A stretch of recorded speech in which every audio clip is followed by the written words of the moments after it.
So hello everyone, मैं हूँ OP और आप लोग देख रहे हैं ओपी स्टडी सेंटर। ठीक, तो आज जिस हम लोग देखने वाले आप सभी को पता होगा कि आप सभी लोग का 12 मार्च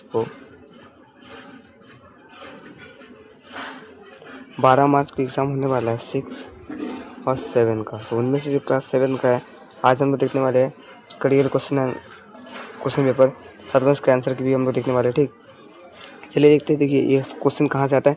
इसमें झारखंड सेक्शन में सुना प्रश्न प्रसिद्ध राज्य से आता है। वार्षिक मूल्यांकन है 17 क्या दे रखा है, 17 25 26 दे रखा है। सब प्रश्नों पुस्तक भी दे रखा है। ठीक, देखिए 7 क्लास से दे रखा है। विषय हिंदी का देखने वाले 2 घंटा 30 मिनट का समय मिलेगा। साथ ही साथ का नाम लिखना है, वर्ग जहाँ पर क्लास रोल नंबर वो लिखना है, विद्यालय का नाम लिखना है, फिर आपको यहाँ पे दिनांक लिखना है। ठीक, चलिए तो ये कुल प्रश्न आपका 22 को रहेगा। कुल प्रश्न आपका 22 को रहेगा। ठीक, और अपने शब्द में उत्तर देने लगे आगे हैं। ये पहला प्रश्न देखिए, सवाल पूछा गया आप सब लोगों को 117 बहुविकल्प प्रश्न रहेगा, 107 तक बहुविकल्प प्रश्न रहेगा आप सब लोगों का। ठीक, देखिए पहला सवाल, मुक्ति पाठ के लेखक कौन है। मुक्ति पाठ के लेखक कौन है, तो ऑप्शन अब है सुमित्रानंद पंत। मुक्ति पाठ के लेखक है सुमित्रानंद पंत। दूसरा नंबर सवाल लिखते हैं। दूसरा नंबर सवाल जो बोला देखिए कि पंडित नेहरू के माध्यम से किस से बात करना चाहते थे, तो बच्चों से बात करना चाहते थे। ठीक, 3 नंबर सवाल देखिए क्या बोला गया, गिरहड़ी की जीवन अब लगभग कितने दिनों का, तो 4 वर्षों का होता है। कितने वर्षों का, 4 वर्षों का। ठीक, चलिए 14 नंबर सवाल देखिए क्या बोला गया, अमीर खुसरो का जन्म कब हुआ था, तो 1293 ईस्वी में हुआ था। ठीक, देखिए 5 नंबर, बुधन को कौन से मास मिली थी, तो पोढ़ी मास मिली थी। ठीक है, 6 नंबर सवाल देखिए, मूली कितने पैसे में बेच रहा था, तो 4 पैसे में बेच रहा था। ठीक, तो गिल्लू कौन था, गिल्लू एक गिलहरी था। ठीक, option number A is correct. चलिए अब है सब्जेक्ट टाइप क्वेश्चन। तो देखिए सर्वप्रथम मैं आपको सब पहले मैं आपको क्वेश्चन दिखाता हूँ, फिर आपको एक के बारे में आपको आंसर दिखा दूंगा, जिससे कि मुझे भी आसान लगे। देखिए पहला क्वेश्चन क्या यहाँ पे बोला गया, 8 नंबर सवाल देखिए बोला गया, 8 नंबर सवाल, कविता में युद्ध में जाने से पूर्व किस तरह की तैयारी की बात की गई है, देखेंगे। चलिए ठीक, 8 नंबर सवाल। 9 नंबर सवाल देखते हैं। 9 नंबर सवाल क्या पूछा गया है, 9 नंबर सवाल पूछा, खुशबू रचने वाले हाथ कैसी परिस्थिति में तथा कहाँ कहाँ रहता है, इसका भी आंसर देंगे। 10 नंबर सवाल देखिए क्या बोला गया, कविता में कमल और तलवार शब्द का क्या अर्थ है, वो भी देखेंगे। 11 नंबर सवाल देखिए, सोनजूही को देखकर लेखक को किसकी याद आ जाती थी, ये भी इसका उत्तर देंगे। 12 नंबर सवाल, पंडित नेहरू को चाचा क्यों कहा जाता था, ये भी देखेंगे। 13 नंबर सवाल, प्रेमलता अग्रवाल का जन्म कब और कहाँ हुआ था, ये भी देखेंगे। ठीक, फिर देखिए 14 नंबर सवाल आप सभी को पूछा गया कि माटी के कुल्हाड़ी को बनाए रखने की बात क्यों की गई है। ठीक है, चलिए बनाए रखने की बात क्यों की गई वो भी देंगे।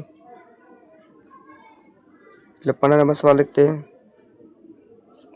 वो एवरीवन पीटीएफ थोड़ा गलत हो गया। ठीक है, 15 नंबर सवाल यहाँ पे, चाहता हूँ कविता से आप क्या सीख मिलता है, चाहता हूँ कविता से आपको क्या सीख मिलता है। ठीक है, 16 नंबर देखिए एवरीवन सवाल क्या पूछा, 16 नंबर सवाल पूछा गया, गिल्लू लेखक का माँ अपनी और आकर्षित क्यों। गिल्लू लेखिका का आँख, यहाँ पे आँख होगा, गिल्लू लेखिका का माँ अपनी और आकर्षित क्यों हो जाती थी। गिल्लू लेखिका की और आकर्षित अपने, गिल्लू लेखिका की और, यहाँ पे एक्चुअली में और होगा, और अपनी और आकर्षित कैसी करती थी। ठीक है, वो सवाल क्वेश्चन थोड़ा गलत दे दिया गया। ठीक, 17 सवाल, आय बदलाव पाठ से हमें क्या सीख मिलता है, ये भी देखेंगे। 18 सवाल, बुद्धदेव को कब अनुभव हुआ कि वो महात्मा बन गए, ये भी सवाल देंगे। 9 नंबर सवाल देखिए 19 नंबर, कि जंजीर टूटी कभी ना अश्रुधार से, दुख दर्द भागते नहीं, दुधार से भाव स्वस्थ कर, भी देंगे इसका आंसर। ठीक,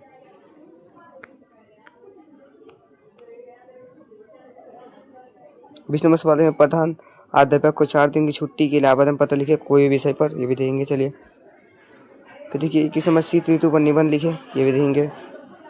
फिर लास्ट क्वेश्चन है आपको, समास किसे कहते हैं, कितने बेहतर वर्णन करें। चलिए इसका सबका आंसर की देखते हैं। तो देखिए 8 नंबर सवाल का उत्तर ये रहा है यहाँ पे, 8 नंबर सवाल का उत्तर यहाँ पे कविता में युद्ध में जाने से पूर्व किस तरह की तैयारी की बात की गई, तो कविता में युद्ध में जाने से पूर्व सैनिकों की तैयारी की बात की गई है। ठीक। 9 नंबर सवाल देखिए, खुश बचने वाले हाथ किस परिस्थितियों में कहाँ रहते, तो खुश बचने वाले हाथ गरीब और कठिन परिस्थितियों में रहते थे। ठीक। 10 नंबर सवाल देखिए, कलम और तलवार का शब्द, कविता में कलम और तलवार का शाब्दिक अर्थ लेखक को रक्षा से। कविता में कलम और तलवार शब्द का क्या अर्थ है, तो कविता में कलम और तलवार शब्द का अर्थ लेखन और रक्षा से है। ठीक। 11 नंबर सवाल का उत्तर, सोनजूही को देखकर किसकी ओर आकर्षित थे, सोनजूही को देखकर लेखक को अपनी माँ की याद आ जाती थी। ठीक। सोनजूही को लेखक की माँ की याद आ जाती थी, लेखक को अपनी माँ की याद आ जाती। ठीक। माँ की नहीं होगा एक्चुअली में, तो किसको देख के याद आ जाती, तो उसका माँ के देख के याद आ जाती। तो लेखक को गिलोहड़ी का एक्चुअली में सोनजूही से याद आ जाती थी, तो गिलहरी का याद आ जाता। ठीक है, आंसर गलत दिया गया है। 12वां सवाल है, पंडित नेहरू को चाचा क्यों कहा जाता था, पंडित नेहरू को चाचा इसलिए कहा था कि वो बच्चे से बहुत प्यार करते थे, इसलिए। ठीक। 13वां सवाल है, प्रेमदत्ता अग्रवाल का जन्म कब हुआ था, प्रेमदत्ता अग्रवाल का जन्म 1963 में उत्तर प्रदेश में हुआ था। ठीक। फिर देखिए कि भाटी के कुल्हड़ के बनाए रखने की बात की गई है, तो माटी होगा, भाटी होगी इसलिए। माटी के कुल्हाड़े को बनाए रखने की बात इसलिए की गई है क्योंकि वे आजीविका साधन थे। ठीक, आजीविका साधन था, अभी नहीं है, पहले थे। ठीक। फिर देखिए, चाहता हूँ कविता से हमें क्या सीख मिलती है, चाहता हूँ कविता से हमें यह सीख मिलता है कि हमें अपने सपनों को पूरा करने के लिए कड़ी मेहनत करनी चाहिए। ठीक। 16 नंबर सवाल देखिए, गिल्लू लेखक को अपनी ओर आकर्षित मन कैसे आकर्षित करेगा, तो गिल्लू का मन माँ अपनी ओर आकर्षित करने के लिए प्यार और स्नेह देती थी। ठीक। 17वां सवाल है, आया बदलाव पाठ से हमें क्या सीखना, आया बदलाव पाठ से हमें यह सीख मिलता है कि बदलाव जीवन का एक महत्वपूर्ण हिस्सा है। ठीक।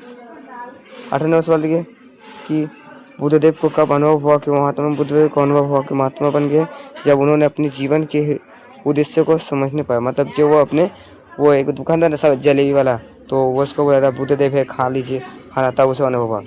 जंजीर टूटी तो इसका इस पंक्ति का भाव यह है कि सच्चा प्यार और स्नेह कभी नहीं टूटता।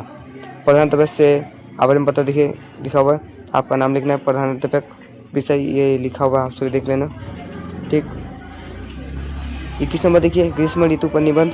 ग्रीष्म ऋतु पर अपने गर्म मौसम होता है, इसमें मौसम तापमान बहुत अधिक होता है और लोग गर्मी से बचने के लिए विभिन्न उपयोग करते हैं। ग्रीष्म ऋतु ठंडे पेय पदार्थों का सेवन करते हैं और छाया में समय बताते हैं। यह मौसम फल और सब्जियों में होता है।